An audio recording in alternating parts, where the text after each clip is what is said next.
মহিলারা আমাকে বুকে জড়িয়ে ধরছেন, কাঁদছেন বলে আমার ছেলের কোনো চাকরি নেই। আমার দুটো ছেলেই গ্র্যাজুয়েটেড। তারা যাদের চাকরি নেই, একজন MA, একজন BA পাশ করা। মানে আগে আত্মীয়-স্বজন, চেনা জানাদের কাছ থেকে ধার নিতাম, এখন আমি ছেলে দুটোকে রেখে ভিক্ষা করতে বেরোই। এসব শুনে না আমার এত খারাপ লাগছে। মোদিজি 1 কোটি চাকরি দেবেন এই আগামী 5 বছর, 1 কোটি চাকরি দেবেন। এই যে রাস্তাটা, এটা কলকাতা, এখানে মানুষ থাকে, তারা মানুষ নয়, তারা পশু। পশুরা এইভাবে থাকে না। যেমন কুকুর বেড়ালের মুখে এরকম খাবার ছুঁড়ে দেওয়া হয়, তেমনি করে ওরা এই কন্ট্রাকচুয়াল, এই যা, এই করে দে, এই আর্টিস্টদেরও তাই, এই যান করে দিন। রাত্রি 12টার সময় তাদের কল টাইম দেওয়া হয়, কালকে আপনার কিন্তু আছে, এই ছুঁড়ে দিল। মানে এই অত্যন্ত অসম্ভ্রম, অত্যন্ত অপমান, অত্যন্ত অবমাননাকর ভাই। আমি বুঝতে পারছি না, আপনাদের তো ভাই আমরা গরু ছাগল মোষ কিছু বলছি না, বলছি আপনার ভালোবাসা ভাই দেখে নিয়েছি, রাবণের ভালোবাসা আমরা দেখে নিয়েছি।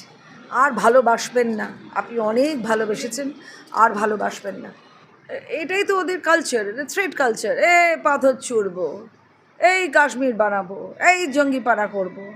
তা আমি কি করতে পারি বলো তো?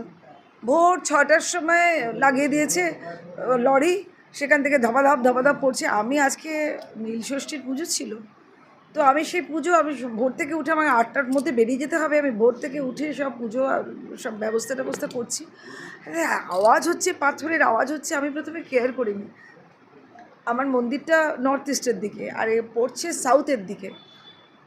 তারপরে এসে দেখি ততক্ষণে ওদের প্রায় পুরোটা ফেলা হয়ে গেছে। এইরকম গোটা পাথর, আর এত বড় পাথর ফেলে দিয়ে গেল। আর ওটা কিসের জন্য? বলে কাউন্সিলর বলেছে, এই জায়গাটা দেখিয়ে দিয়েছে, এই জায়গায় ফেলতে হবে। আলাম কাউন্সিলর বলেছে? এখানে সন্দীপ নন্দী মজুমদার একজন কাউন্সিলর আছে, তো সাথে তাকে ফোন করা হলো। তিনি বললেন, আমি কখনো এরকম করতে পারি? আমি বলিনি।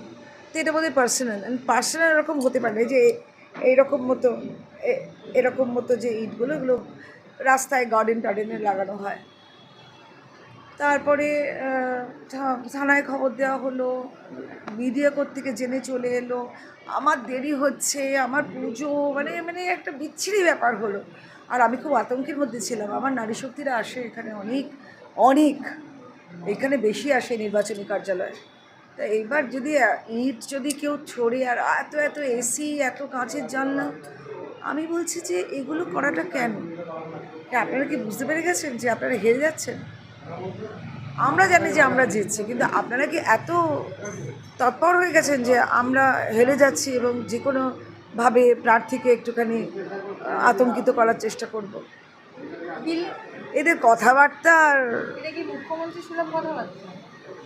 মুখ্যমন্ত্রী সুলভ কথাবার্তা নয় বলেই তো মুখ্যমন্ত্রী আর থাকছেন না। মানে সত্যি ভাই, আমি বুঝতে পারছি না। আপনাদের তো ভাই আমরা গরু ছাগল মোষ কিছু বলছি না, বলছি আপনারা হঠাৎ করে কেন বলতে যাচ্ছেন? এবার যদি আমাদের এত সমর্থক যদি বলতে শুরু করে, কোথায় যাবেন? আপনাদের তো একটা রেসপেক্টেবিলিটি আছে।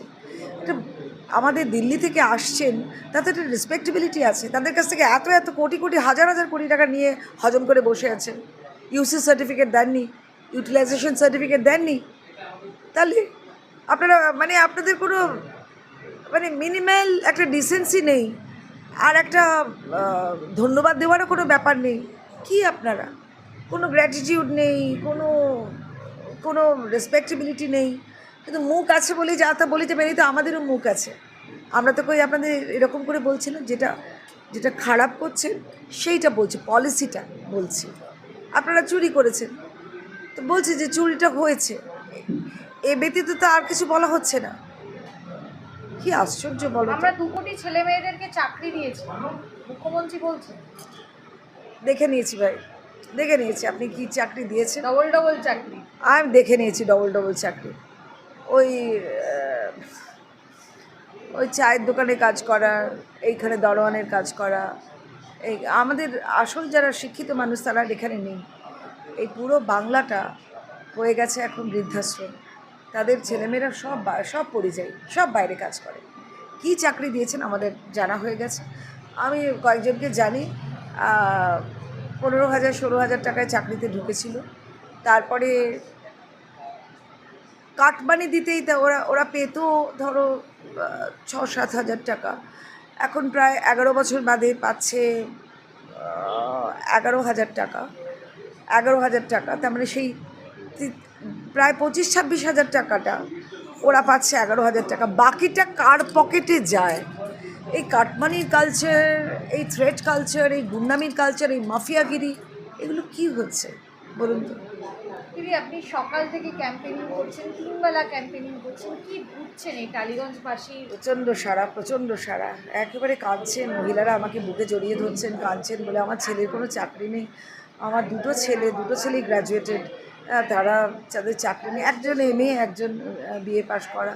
মানে আগে আত্মীয় স্বজন চেনা জানাদের কাছ থেকে ধার নিতাম, এখন আমি ছেলে দুটোকে রেখে ভিক্ষা করতে বেরোই। এসব শুনে না আমার এত খারাপ লাগছে।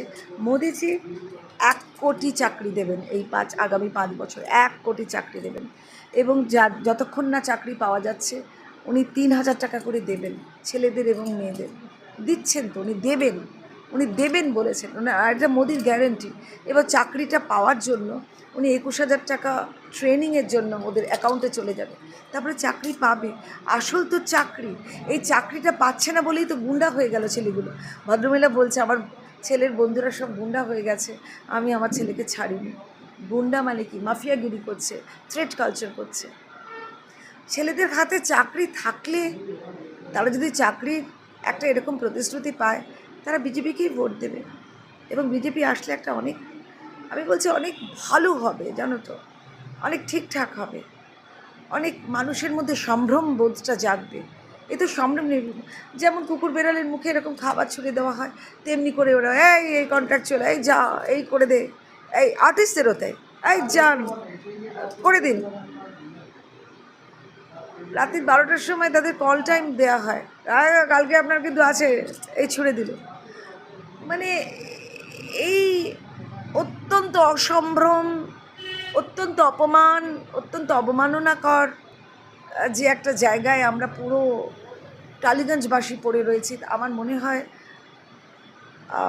26-এর নির্বাচনের পরে একটা সুন্দর সুষ্ঠু একটা আসবে, আমাদের সরকার আসবে। বলছি দিদি, শেষ একটাই প্রশ্ন। উত্তরপাড়ার প্রাক্তন বিধায়ক কাঞ্চন মল্লিক, তার স্ত্রী শ্রীময়ী চট্টরাজ, নাকা চেকিং সর্বত্রই হচ্ছে। তার ব্যাগ খুলে নাকি ইনার গার্মেন্টস থেকে শুরু করে মেকআপ কিট সমস্ত কিছু লণ্ডভণ্ড করে দিয়েছে যারা নাকা চেকিং করছে পুলিশ অফিসাররা। মুখ্যমন্ত্রীও বলছেন ন্যাক্কারজনকভাবে হেনস্থা করা হচ্ছে মহিলাদের। না, নাকা চেকিং তো হবেই। আপনাদের কাছে সর্বত্র হচ্ছে। যে ধরনের টাকাগুলো পৌঁছচ্ছে, এত টাকা পাচ্ছেন কি করে? এটাও তো কথা। মেসির ফ্যানেরা বলেছে যে আমাদের কাছ থেকে যে টাকাগুলো আপনারা হরফ করে নিয়েছেন, সেই দিয়ে হোর্ডিং পোস্টার হচ্ছে। মেসি কাণ্ডটা মনে আছে তো?